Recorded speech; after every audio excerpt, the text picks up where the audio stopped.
미국 샌프란시스코에 그 금문교 다리가 있는데요, 이게 1937년도에 만들어졌다고 합니다.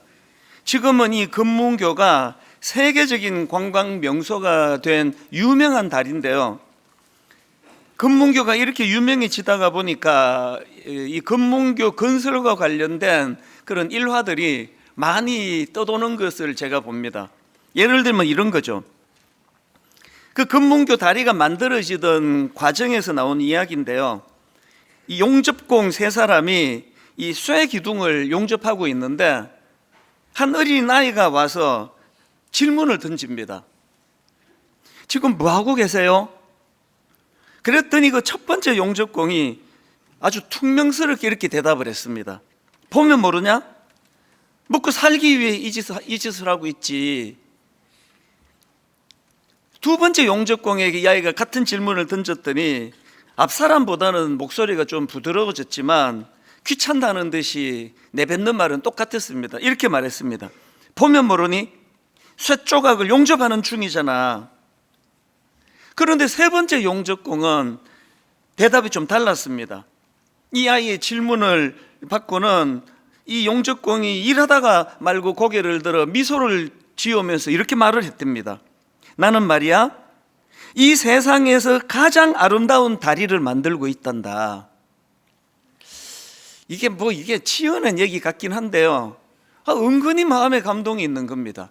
똑같은 일을 하고 있지만 자기가 하는 일에 어떤 의미를 부여하느냐에 따라서 그저 권태, 짜증, 그래서 그냥 마지못해 그렇게 그 일을 하는 사람이 있고, 또 거기에 자기가 하는 일에 의미 부여를 잘하고 나니까 나는 말이야, 이 세상에서 가장 아름다운 다리를 만들고 있단다. 똑같은 일을 하지만 자기가 하는 일에 이런 참 건강한 의미 부여가 있는 그런 인생이면 좋겠다. 그래서 제가 이런 생각을 해봤습니다. 왜 인터넷에 이런 류의 예화가 이렇게 많은가 생각해 보니까요, 사람들이 이런 감동받기를 원하는 겁니다. 그럼 왜 사람들은 이런 감동을, 이런 예화를 통해서 감동받기를 원하느냐? 여러분, 그게 인간이에요. 우리 인간은요, 하나님께서 우리를 창조하실 때 얼마나 대단하나, 얼마나 화려하나, 얼마나 멋지냐, 이런 것으로 만족하는 게 아니라 하나님이 우리를 지으실 때 우리 스스로가 그 하는 일에 의미가 부여될 때 행복하도록 만들어준 거라는 거죠. 그래서 에베소서 2장 10절입니다. 우리는 그가 만드신 바라. 어떻게 만드셨나? 그리스도 예수 안에서 선한 일을 위하여 지으심을 받은 자니. 그래서 우리는요, 뭐 화려하게 사는 거 꿈꾸고 하지만 사실은 그게 화려하냐 화려하지 않느냐의 문제가 아니라 늘 우리가 하는 이 일상에서의 삶이 이거 의미 있다, 이거 가치가 있는 일이다, 이렇게 의미 부여하는 것이 중요하다는 것입니다. 그래서 제가 한 번씩 인용해 드리는 그 랄프 waldo 에머슨이라는 이 시인이 쓴 그 시, 무엇이 성공인가, 굉장히 길게 여러 가지를 설명했는데 그 중에 한 대목을 저는 따옴표 해가지고 프린트해서 읽을 때가 종종 있습니다. 뭐가 성공이냐 하니까요, 자기가 태어나기 전보다 세상을 조금이라도 살기 좋은 것으로 만들어 놓고 떠나는 것, 자신이 한때 이곳에 살았으므로 해서 단 한 사람의 인생이라도 행복해지는 것, 이것이 진정한 성공이다. 이것도 삶의 의미 부여의 문제 아닙니까? 뭐 엄청난 일을 하고 산 게 성공이 아니라 그저 내가 여기에 살아가는 이 삶 속에 단 한 사람의 인생에게라도 이것이 행복이 될 수 있도록 하는 삶, 이게 성공한 삶이래요. 그래서 저는 가끔씩 그렇게 기도합니다. 그리고 여러분께 표현도 하잖아요. 하나님, 오늘 제가 이 땅을 호흡하고 살아가는 이 일이 그 누군가에게는 이것이 선물 같은, 또 혹은 이것이 선물이 되기를 원합니다. 그것이 하나님이 기뻐하시는 목회자의 모습이기 때문이거든요. 여러분은 여러분의 삶에 어떤 의미를 부여하고 계십니까? 사도 바울을 보면은 자기 삶에 참 건강한 의미가 부여되는 게 얼마나 중요한가를 모두가 다 느낄 수 있는데요, 뭐 다 아시잖아요. 사명을 감당하느라 사도 바울은 뭐 말로 할 수 없는 고난을 겪었던 그런 인물 아닙니까? 오해를 받고 억울하게 감옥에 갇히고 뭐 말로 다 할 수 없는 고난을 겪었던 게 바울인데요. 그런데 세상에 누구보다 행복하게 살았던 인물이 또 바울이거든요. 심지어는 아무 죄도 없는데 억울하게 감옥에 갇혀서 거기서 쓴 편지가 빌립보서인데요. 빌립보서는 별명이 기쁨의 서신이에요. 얼마나 감옥에서 기쁨을 자주 언급하고 피력을 하는지, 그래서 이게 기쁨의 편지라는 거예요. 바울이 어떻게 이런 고난 속에서도 기쁨을 놓지 않고 살았나? 비결은 하나예요. 자기 하는 일에 대하여 뚜렷한 의미를 부여하면서 살았던 인물입니다. 그래서 여러분 사도행전 20장 24절이요. 내가 달려갈 길과 주 예수께 받은 사명 곧 하나님의 은혜의 복음을 증언한 일을 마치려 하면은 나의 생명조차 조금도 귀한 것으로 여기지 아니하노라. 이게 억지로 끌려가는 사람의 모습은 아니지 않습니까? 새해를 맞이했는데요, 저와 여러분의 삶이 참 유난히 죽음의 그림자가 드리워진 골짜기를 지나가고 이렇게 상하고 저렇게 아픈 일들이 많다 할지라도 그 과정에서 하나님이 주시는 삶의 건강한 의미 부여가 일어난다면 그 모든 과정이 내게 유익한 재료가 되고 도구가 될 줄로 믿습니다. 그래서 우리 기도하셔야 돼요. 하나님, 참 고단한 나그네 인생길이지만 저의 삶이 무의미한 삶이 아니라 저의 움직임 하나하나가 하나님 기뻐하시는 의미가 부여되는 그런 인생길 되게 하여 주시옵소서.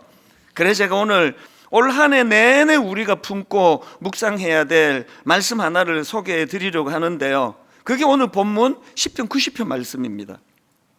이 시편 90편은 모세가 쓴 시인데요, 그 중에서 오늘 본문 12절 한번 보십시오. 그가 이렇게 기도합니다. 우리에게 우리 날 계수함을 가르치사, 우리에게 우리 날 계수함을 가르치사 지혜로운 마음을 얻게 하소서. 모세가 지금 어떤 기도를 드린다고요? 여기 나오는 우리 날 계수함을 가르쳐 달라, 이 말씀은요, 하나님이 허락하신 우리 삶을 의미 있고 지혜롭게 살 수 있는 방법을 가르쳐 달라, 그 기도거든요. 우리가 사실 뭐 기도도 많이 하지도 않지만 기도가 너무 좀 아쉬워요. 뭐 맨날 기도하는 게 달라는 거잖아요. 뭐 이것도 주세요, 저것도 주세요. 그런데 더 본질적인 기도가 필요해요. 하나님, 내 인생이 무의미하지 않기를 원합니다. 짧은 인생길인데 하나님, 내 인생이 복되기를 원합니다. 내 인생이 하나님 허락하신 의미 있는, 그래서 지혜로운 인생길을 걸어가게 해주시기를 원합니다. 모세에게서 배워야 되는 기도 제목 아닙니까? 너가 세상에 태어날 때 너는 울었지만 세상은 기뻐했으니. 이게 참 너무 와닿는 이야기예요.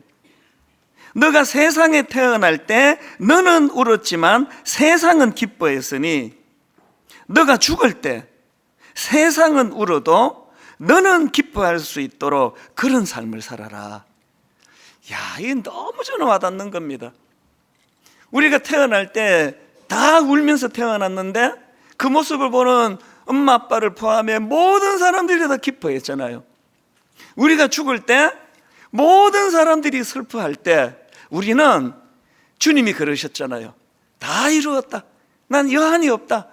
그렇게 웃으면서 죽을 수 있는 그 길로 가기 위해서 어떻게 살아야 되나?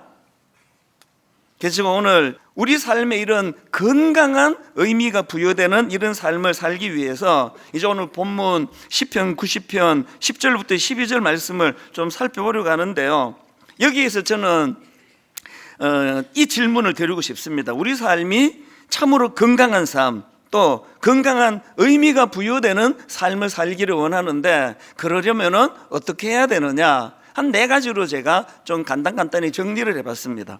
여러분, 저와 여러분의 삶에 건강한 의미가 부여되도록 하기 위해서는요, 제일 먼저 첫 번째로요, 인간의 한계를 자각하기예요. 나 자신의 한계를 자각하는 것에서부터 건강한 삶이 시작이 된다는 겁니다. 자, 오늘 본문 시편 90편 12절을 현대인의 성경을 한번 들어보십시오. 모세가 이렇게 기도합니다. 우리의 일생이 얼마나 짧은지 헤아릴 수 있게 하셔서, 우리의 일생이 얼마나 짧은지 헤아릴 수 있게 하셔서 우리가 지혜로운 마음을 얻게 하소서. 지혜는 딴 데 있지 않습니다. 내 한계를 아는 그 사람이 지혜자예요. 그래서 저는 하나님 앞에 자주 기도하고요, 우리 젊은 목사님들한테 기도 부탁을 해요. 나 아니면 안 된다, 이런 생각에 빠지지 않게 해달라고. 나 아니어도 되거든요. 내 한계를 인정하는 거예요. 오늘 본문 10절도 마찬가지입니다. 우리의 연수가 70이요 강건하면 80이라도 그 연수의 자랑은 수고와 슬픔뿐이요. 그 다음 보세요. 신속히 가니 우리가 날아가나이다. 제가 10대 때 원래 믿음도 없고 성경을 잘 안 믿었지만 이건 더 안 믿어지더라고요. 세상에 안 가는 게 시간인데 무슨 날아가기는, 진짜 시간이 안 가서 죽겠구만 그랬는데 지금은 옳습니다를 연발합니다. 그래서 제가 우리 막내 아들을 보면 부러워요. 이제 20대 중반에 막 체력도 부럽고요, 뭐 대단해요. 뭐 시험 기간에 보면은 막 한 며칠씩 잠도 안 자요. 그리고 또 시험 끝나면 또 놀러 가요. 와, 이 체력을 보면은 너무 부러운데요. 그냥 부러운데요, 너무 부럽진 않아요. 왜? 얘도 획 갈 걸 내가 알아요. 그러면 까불고 그러면 안 됩니다. 신속히 가요. 금방 이렇게 되더라고요. 이 인간의 유한함을 인정하는 그게 지혜라는 겁니다. 그 지혜를 깨닫게 해달라고 그렇게 기도하는 거 아닙니까? 그러고 보면은 이 시편 90편의 구조가요, 영혼과 영혼을 이으시는 무한하신 하나님을 기록하고 이거에 대비되는 초라한 인간의 모습을 대조하면서 나가는 게 시편 90편 말씀의 구조입니다. 자, 오늘 본문 시편 90편의 시작을 이렇게 시작합니다. 1절과 2절입니다. 주여, 주는 대대에 우리의 거처가 되셨나이다. 산이 생기기 전, 땅과 세계도 주께서 조성하기 전, 곧 영원부터 영원까지 주는 하나님이시니이다. 이렇게 하나님의 광대하심을 묘사하고는 그 다음 3절에 티끌이네요. 티끌. 주께서 사람을 티끌로 돌아가게 하시고, 그리고 5절부터 보십시오. 그들은 잠깐 자는 것 같으며 아침에 돋는 풀 같으니이다. 풀은 아침에 꽃이 피어 자라다가 저녁에는 시들어 마르나이다. 이게 인생이라는 거예요. 티끌이 그거 좀 길면 얼마나 길고, 티끌이 짧으면 또 거기서 그게 아닙니까? 까불 거 없습니다. 우리 인생은요, 아침에 돋는 풀 같은 존재라는 겁니다. 여러분, 작년 2학기 시작하면서 우리가 시편 131편을 가지고 몇 주 동안 살펴봤던 거 기억나시죠? 시편 131편 2절 기억하십니까? 실로 내가 내 영혼으로 고요하고 평온하게 하기를 젖된 아이가 그의 어머니 품에 있음 갖게 하였나니 내 영혼이 젖된 아이와 같도다. 모두가 이걸 구하자 그랬잖아요. 그 엄마 품에 안겨있는 어린 갓난 아기처럼 평온한 마음을 유지하기를 원합니다. 그런데요, 그러고 싶니? 1절을 기억해라. 주님이 1절에 선행해서 말씀을 주시잖아요. 여호와여, 내 마음이 교만하지 아니하고 내 눈이 오만하지 아니하오며 내가 큰 일과 감당하지 못할 놀라운 일을 하려고 힘쓰지 아니하나이다. 나 자신의 한계를 인정하는 그게 지혜고, 나 자신의 한계를 인정하는 거기서부터 마음에 평온이 찾아온다는 거예요. 그래서 조금 전에도 말씀드리지만 하나님, 나 아니면 안 된다는 이런 생각 홀이라도 갖지 않기를 원합니다. 여기서부터 내 마음의 평온을 다 빼앗아 가기 때문입니다. 저는 여러분들 내면에 하나님 주시는 겸손, 그래서 우리 인간의 한계를 철저하게 자각하는 믿음의 성도님들 되시기를 바랍니다. 두 번째로요, 우리 삶의 건강한 의미가 부여되도록 하려면 또 하나 더 하셔야 됩니다. 내 인생의 문제를 놓고요, 하나님께 질문하셔야 돼요. 내 인생의 문제를 하나님께 질문하기. 자, 이 12절 말씀을 세 번역으로 보십시오. 우리에게 우리의 날을 세는 법을 가르쳐 주셔서 지혜의 마음을 얻게 해 주십시오.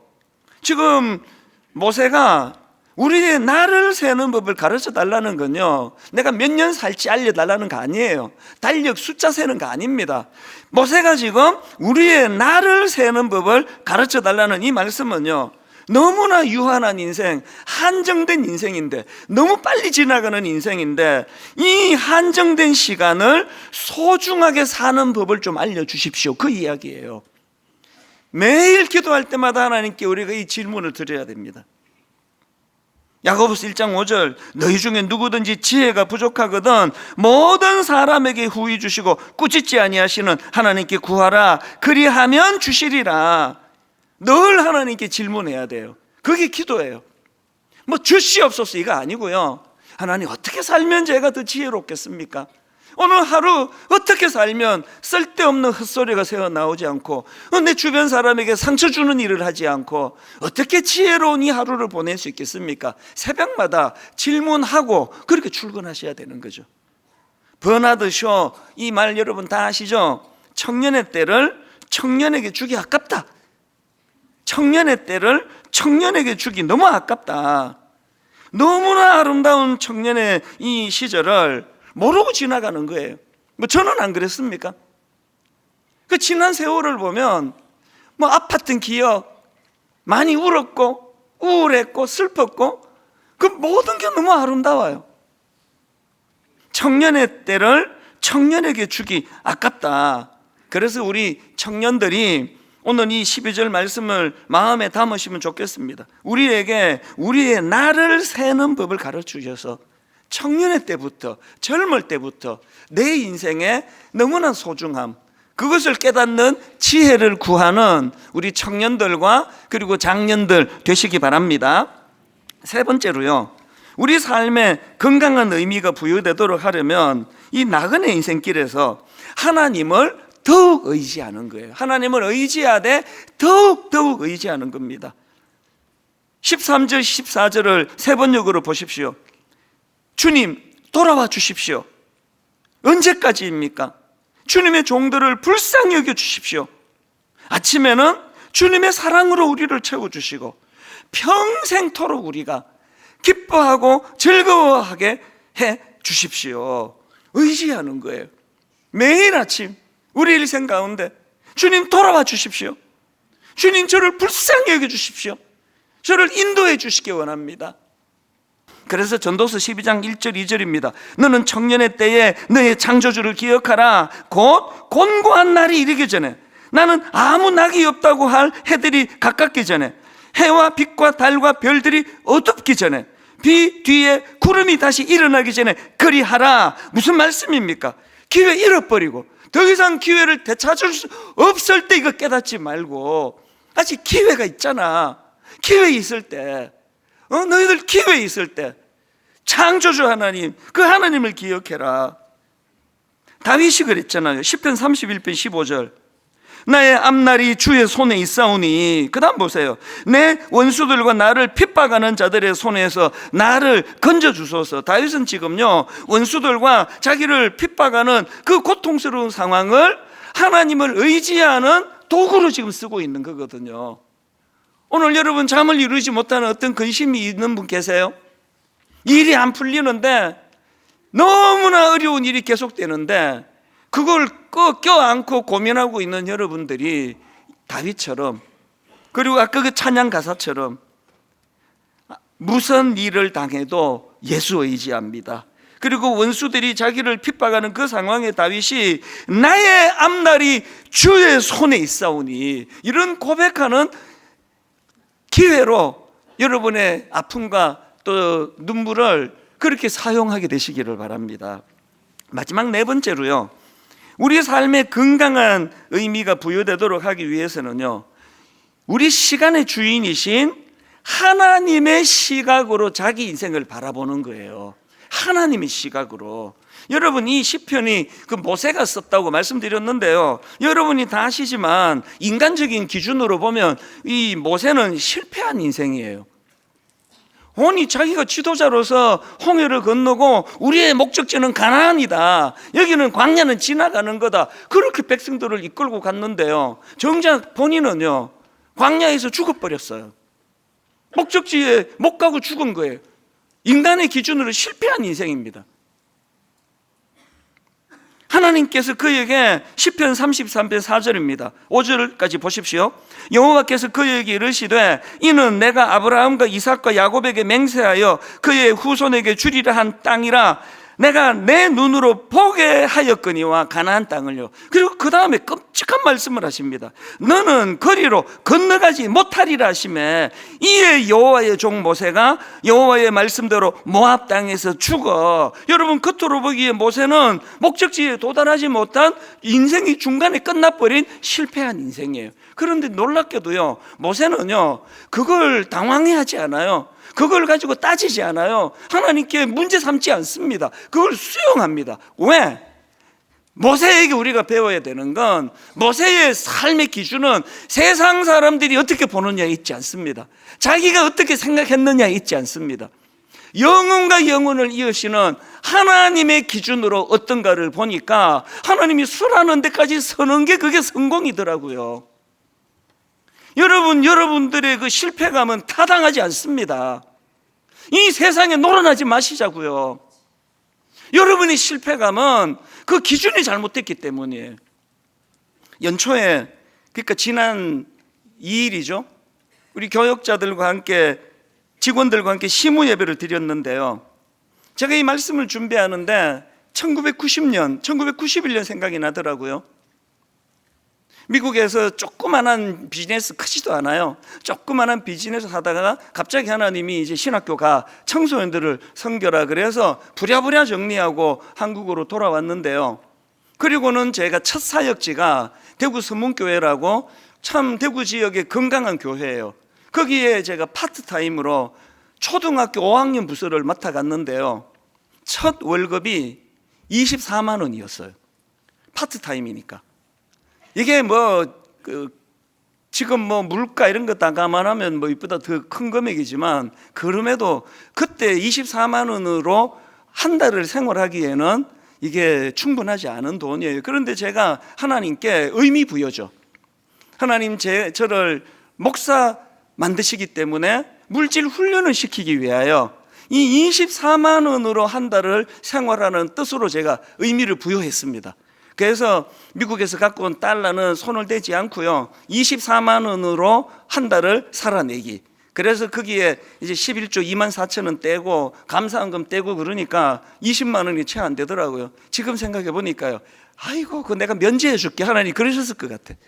그래서 제가 그렇게 헌금을 다 하고 20만 원 채 안 되는 돈으로 한 달을 살려고 계획해 보니까요, 정상적인 삶이 어려워요. 그래서 지금은 이제 거기도 많이 개발이 되고 길이 많이 뚫리고 있는데, 그 당시는 거기가 달동네 같은 데예요. 불나면 큰일 납니다. 꼬불꼬불한 골목이 많은 그 지역에 창고를 개조한, 얼마나 조그만 가면요, 누우면 머리는 이쪽 벽에 닿고요, 발은 이쪽 벽에 닿고요, 이렇게 돌아 누우면 책상이 코에 닿고요, 이렇게 닿으면 이쪽이 또 벽이에요. 그 어떤 권사님이 솜이불을 주셨는데, 전기장판하고 솜이불을 주셨는데, 세상에 난 솜이불이 이렇게 무거운 걸 그때 알았죠. 솜이불을 안 덮으면 추워서 못 자고요, 솜이불을 덮으면 가위 눌려서 잠이 안 와요. 그 연탄 보일러 들어갈 때부터 고장나 있었고요. 이거 비밀인데요, 샤워를 한 2, 3주에 한 번씩 했습니다. 지금은 매일 합니다. 머리를요, 브루스트라 그러나요? 그 가스 버너 휴대용으로 그 물을 데워가지고 머리를 한 2, 3일에 한 번 정도 감고, 그래서 생각하니까 우리 국민학교 5학년은 제가 맡은 아이들이, 야, 우리 전사님한테 신비로운 냄새가 난다 그랬을 것 같아요. 안 씻어서 그래요. 그리고 이제 20만 원도 안 되는 돈으로 생활하다 보니까요, 정상적으로 식당에서 밥을 사 먹을 수가 없습니다. 그래서 이제 그 신학교 다닐 때 기숙사에서 나오는 밥이 600원인데요, 그거밖에는 먹을 수가 없어요. 그래서 뭐 이 식판에 나오는 그 참 그게 뭐 그렇게 화려하겠습니까? 그리고 주말에 대구로 내려가면은 또 식당에 가서 밥을 사 먹을 수 없어요. 그래서 대학교에 가서 그 대학교 밥이 제일 싸잖아요. 또 식판에 나오는 600원짜리 밥을 그렇게 또 먹었거든요. 그렇게 일주일 내내 부실하게 먹으니까요. 한 몇 달 지났는데 이 앉았다가 일었으면 핑 도는 거예요. 빈혈이 와가지고. 저는 아까 우리 2일날 교역자들 그 얘기했어요. 저는 빈혈이 올 때 너무 기뻤습니다. 머리가 핑 도니까 그렇게 감사하더라고요. 할렐루야, 나한테 빈혈이 왔네. 여름이 됐는데 저희 누나가, 미국에 살던 누나가 방문을 왔습니다. 제가 살던 데를 이제 와보셔야 되잖아요, 누나니까. 제 방문을 열어보더니 울더라고요. 그래서 기뻤어요. 우리 누나가 우네? 목사가 이렇게 호요시켜도 돼? 목사가 이렇게 엄청난 집에서 살면 돼? 그렇지 않고 우시는 게 너무 기쁘더라고요. 왜? 저는 목사가 될 사람이니까요. 무슨 말을 제가 교역자들한테 했겠습니까? 목회의 길은 의미 부여의 길이에요. 어떤 의미를 부여하느냐에 따라 빈혈이 오는 게 기쁘더라니까요. 내가 빈혈이 오네? 그리고 제 지금의 모습을 봐요. 암만 앉았다 일어서도 어지럽지 않아요, 요새는. 이게 어떻게 된 겁니까, 이게? 결론을 이렇게 맺기를 원합니다. 여러분의 실패감은 기준을 잘못 뒀기 때문이에요. 빈혈로 어지러워도요, 누나가 내 그 방을 보고 가슴이 아파 울어도요, 그게 저에게 실패감을 주지 않도록 하는 게 의미 부여. 여러분 인생의 의미 부여. 그래서 여러분 요한복음 10장 10절, 내가 온 것은 양으로 생명을 얻게 하고 더 풍성히 얻게 하려는 것이라. 나는 선한 목자라. 선한 목자는 양들을 위하여 목숨을 버리거니와. 우리에게 새로운 생명을 얻게 하시되 풍성히 얻게 하러 오신 그 주님, 우리를 사랑하시는 예수 그리스도의 이 십자가로 저와 여러분 인생을 재해석하는 은혜가 있기를 바랍니다.